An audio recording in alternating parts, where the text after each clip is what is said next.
ഒരുപാട് പേര് വന്നന്വേഷിക്കുന്ന ഒരു കാര്യമാണ് ഒരു ചെറിയ ബിസിനസ് തുടങ്ങണം, എങ്ങനെ സ്റ്റാർട്ട് ചെയ്യും എന്നുള്ളത്. പ്രത്യേകിച്ച് ലേഡീസ് ആണ് ചോദിക്കുന്നത്. അവർക്ക് വേണ്ടിയുള്ള വീഡിയോ ആണ് ഇത്. കാരണം വളരെ ചെറിയ ഇൻവെസ്റ്റ്മെന്റിൽ ഒന്ന് സ്റ്റാർട്ട് ചെയ്ത് നോക്കാൻ പറ്റിയ ഒരു കാര്യം മാത്രമേ ഇവിടെ പറയുന്നുള്ളൂ. നിങ്ങളുടെ ചുറ്റളവിൽ തന്നെ നിങ്ങൾക്കത് അതിൻ്റെ റോ മെറ്റീരിയൽസ് കിട്ടും.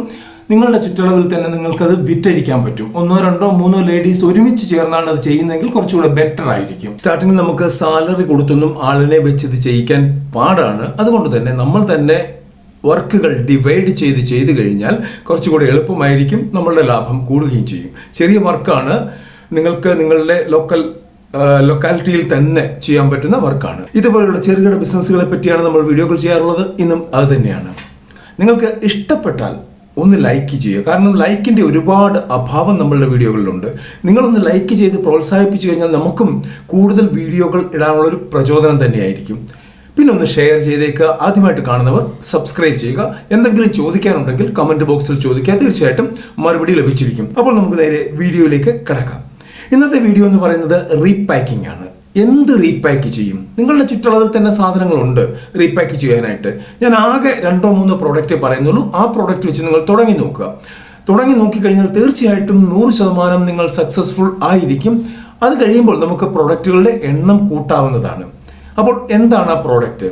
ആദ്യത്തെ പ്രോഡക്റ്റ് മുളക് പൊടി, രണ്ടാമത്തെ പ്രോഡക്റ്റ് മല്ലിപ്പൊടി, മൂന്നാമത്തെ പ്രോഡക്റ്റ് മഞ്ഞൾപ്പൊടി. എല്ലാവർക്കും ആവശ്യമുള്ള പ്രോഡക്റ്റാണ് ഇത്. കൂടാതെ ഈ പ്രോഡക്റ്റുകളാണ് ഏറ്റവും കൂടുതൽ മായം കലർന്നു വരുന്നതും. പാക്കറ്റുകളിൽ വരുന്ന ഏതാണ്ട് 90% പ്രോഡക്റ്റിലും മായം ഉണ്ട് എന്നുള്ള കാര്യത്തിൽ യാതൊരു തർക്കവുമില്ല. അത് നമ്മളുടെ സർക്കാരിനും അറിയാം, നമ്മളുടെ FSSAIക്കും അറിയാം, എല്ലാവർക്കും അറിയാം. പക്ഷെ അവരൊന്നും വർക്ക് ചെയ്യില്ല. അവർ വർക്ക് ചെയ്താൽ ഈ കാര്യങ്ങളൊക്കെ പിടിക്കാനും പറ്റും, ഇവരെയൊക്കെ നേരെയാക്കാനും പറ്റും. പക്ഷെ ചെയ്യില്ല. അതിൽ ഒരുപാട് കാര്യങ്ങൾ ഉണ്ട്. ഓക്കെ, എനിവേ നമ്മൾ അത് വിട്ടേക്കുക. നമ്മൾ ഹൈജീനിക് ആയിട്ട് ഉണ്ടാക്കുന്ന ഒരു തരത്തിലുള്ള മായവും കലരാത്ത പൊടികളാണ് ഡിസ്ട്രിബ്യൂട്ട് ചെയ്യുന്നത്. അപ്പോൾ ചോദിക്കും, ഇതൊക്കെ നമ്മൾ ഉണ്ടാക്കേണ്ടേ എന്ന്. തീർച്ചയായിട്ടും ഉണ്ടാക്കണം. ഉണ്ടാക്കുന്നത് അല്പം പാടുള്ള കാര്യമാണ്. അതുകൊണ്ടാണ് ഞാൻ റീപാക്കിംഗ് എന്ന് എടുത്തു പറഞ്ഞത്. നമുക്കിത് സംഭരിക്കാൻ പറ്റും. നമ്മളുടെ ചുറ്റളവിൽ തന്നെ 5-10 കിലോമീറ്റർ ചുറ്റളവിൽ തന്നെ പൊടിമില്ലുകളുണ്ട്. ഈ പൊടിമില്ലുകൾ എല്ലാം ലാഭത്തിലാണോ എന്ന് ചോദിച്ചാൽ അല്ല. അപ്പോൾ അവർ ചെയ്യുന്നത് എന്താണ്? ഇതുപോലെയുള്ള സാധനങ്ങൾ ആളുകൾ കൊണ്ടു കൊടുക്കും. മുളക് ഉണക്കി വാരി കൊണ്ടു കൊടുക്കും, അവർ അത് പൊടിച്ചു കൊടുക്കും. മല്ലി ഇതുപോലെ ഉണക്കി വാരി കൊണ്ടു കൊടുക്കും, അവർ അത് പൊടിച്ചു കൊടുക്കും. മഞ്ഞളും അതുപോലെ തന്നെ. എന്നാൽ അവരോട് പറയുകയാണ്, നിങ്ങൾ ഇതുപോലെ മല്ലി, മഞ്ഞൾ, മുളക് ഞങ്ങൾക്ക് പൊടിച്ചു തരികയാണെങ്കിൽ, 1% പോലും മായമില്ലാതെ പൊടിച്ചു തരികയാണെങ്കിൽ ഞങ്ങൾ വിറ്റോളാം. നിങ്ങൾ നിങ്ങളുടെ റേറ്റ് എടുത്തോ, കുഴപ്പമൊന്നുമില്ല. നിങ്ങൾക്ക് ലാഭം ഉണ്ടാക്കുന്ന റേറ്റ് നിങ്ങൾ എടുത്തോളൂ, ഞങ്ങൾ വിറ്റോളാം. അപ്പോൾ മുളകിൽ തന്നെ പല വെറൈറ്റി ഉണ്ട്.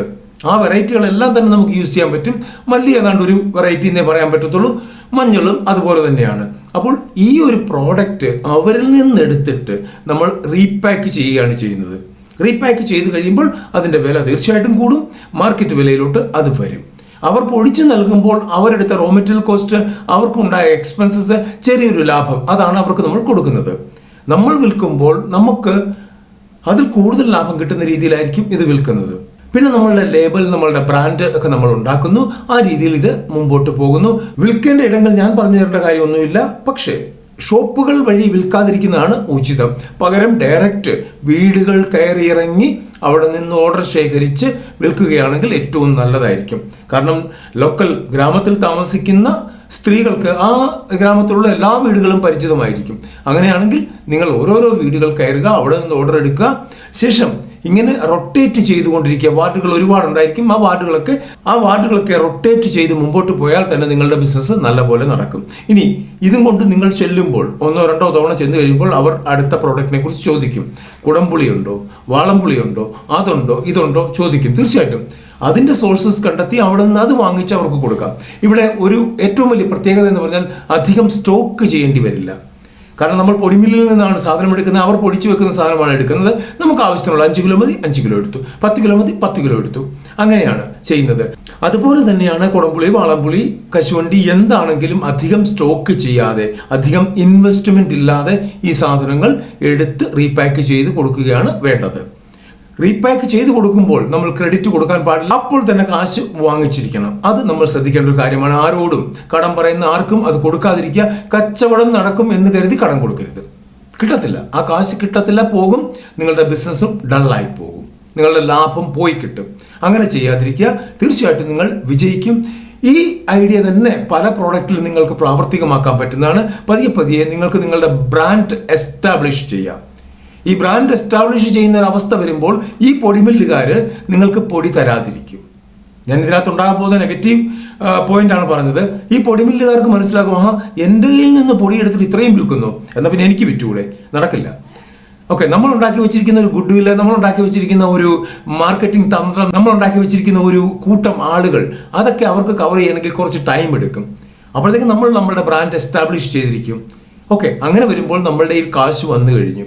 കാശ് വന്നാൽ നമുക്ക് ഒരു ചെറിയ പൊടിമില്ല് സ്വന്തമായിട്ട് തുടങ്ങാം. അതിനുശേഷം ഈ പ്രോഡക്റ്റുകളെല്ലാം ബൾക്കായിട്ട് കിട്ടുന്ന ഒരുപാട് സെൻറ്ററുകൾ കേരളത്തിൽ തന്നെ ഉണ്ട്. അവിടെ നിന്ന് പോയിട്ട് മല്ലി, മുളക്, മഞ്ഞൾ റോ ആയിട്ടുള്ളത് ബൾക്കായിട്ട് എടുത്തിട്ട് അത് ഉണക്കി നല്ല വൃത്തിയാക്കി അത് പൊടിച്ച് നമുക്ക് പാക്ക് ചെയ്ത് കൊടുക്കാവുന്നതാണ്. വേണമെങ്കിൽ നമുക്ക് പുതിയ ഒരു ഫാക്ടറി സെറ്റപ്പിലോട്ട് തന്നെ മാറാൻ പറ്റും ഒരു 1-2 വർഷം കൊണ്ട്. കഠിനാധ്വാനം വേണം. ഇവിടെ ശ്രദ്ധിക്കേണ്ട ഒരു കാര്യം, നിങ്ങൾ പഞ്ചായത്ത്, മുനിസിപ്പാലിറ്റി, കോർപ്പറേഷൻ എവിടെയാണെങ്കിലും ട്രേഡിംഗ് ലൈസൻസ് എടുത്ത് വേണം ഇത് ചെയ്യാനായിട്ട്. FSSAIയുടെ ലൈസൻസ് മസ്റ്റായിട്ട് എടുത്തിരിക്കണം. അതില്ലാതെ ഈ പരിപാടിക്ക് പോവുകയും ചെയ്യരുത്. കൂടാതെ ഹെൽത്ത് കാർഡുകൾ എടുക്കണം, ഹൈജീനിക് സർട്ടിഫിക്കറ്റ്, സാനിറ്റേഷൻ സർട്ടിഫിക്കറ്റ്, ഇതെല്ലാം എടുത്തുകൊണ്ട് വേണം ഇത് ചെയ്യാനായിട്ട്. കൂടാതെ നമ്മൾ ഇത് ചെയ്യുന്ന സ്ഥലത്ത് നല്ല വൃത്തി ഉണ്ടായിരിക്കണം. ചെയ്യുന്ന ആളുകൾക്ക് ഹെയർ മാസ്ക് വേണം, മൗത്ത് മാസ്ക് വേണം, കയ്യിൽ ഗ്ലൗസ് വേണം. ഇങ്ങനെ കുറേ അധികം കാര്യങ്ങൾ നമ്മൾ നോക്കണം. കാരണം ഒരു മുടിനാര് പോലും അതിനകത്ത് വീഴാൻ പാടില്ല. വീണ് കഴിഞ്ഞാൽ നിങ്ങളുടെ ഗുഡ് വില്ല് പോയി.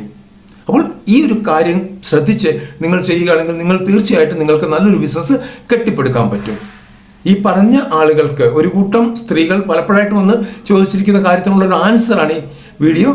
തീർച്ചയായിട്ടും നിങ്ങൾ ശ്രദ്ധിക്കുന്നുണ്ട് എന്ന് ഞാൻ കരുതുന്നു. നിങ്ങൾ ശ്രദ്ധിക്കുന്നുണ്ടെങ്കിൽ നിങ്ങളുടെ കമൻറ്റ് മസ്റ്റായിട്ട് ഇതിൽ ഉണ്ടായിരിക്കണം. അങ്ങനെയാണെങ്കിൽ മാത്രമേ അടുത്തൊരാൾ പറയുമ്പോഴും നമുക്കൊരു വീഡിയോ ചെയ്യാൻ തോന്നുകയുള്ളൂ. നന്ദി, നമസ്കാരം.